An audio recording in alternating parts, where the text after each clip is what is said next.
We're calling this young woman Florence to protect her identity. She's 24 years old, but according to her lawyer, Kevin Moras, she has a severe intellectual disability. She's like a child trapped in an adult's body. She cannot read, she cannot write.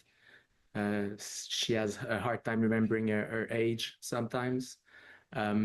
And she lives with a syndrome that causes this intellectual disability that is called Prader-Willi. Now, Prader-Willi is a genetic syndrome. Florence never feels full. She is always hungry. Now, she was entrusted to the state, and Moras says the regional health board, the CIUS, placed her in a private group home and one that wasn't equipped to handle her needs. So she ran away multiple times in search of food, and the group home had no choice but to call 911 every time.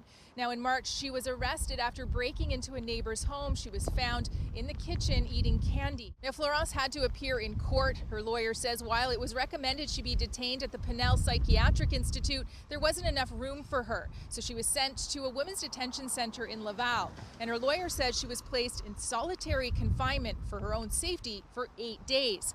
He says at no point did anyone from the CIUS accompany her or follow up, and he believes she was abandoned by the system. She doesn't come in with a medical report. They don't get access to the police report.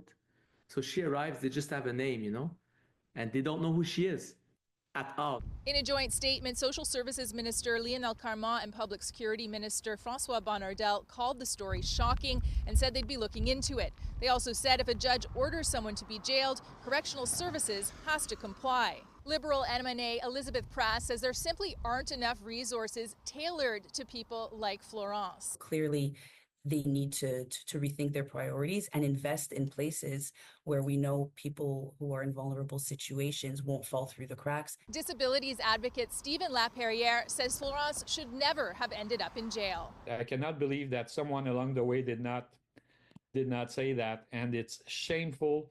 And personally, I expect that the persons responsible for that be removed from their responsibilities because they're clearly not fit. After 8 days in solitary confinement, her lawyer got a judge to release her, and she is now living in a facility better suited to her needs. There needs to be somebody who's a liaison, in a liaison position that knows, the judicial system and that knows intellectual disability and the social services, and to make sure that if somebody is charged with intellectual disability or either on the autism spectrum disorder, that they make sure to accompany this person through the whole process. Because he says people like Florence are ending up in jail far too often.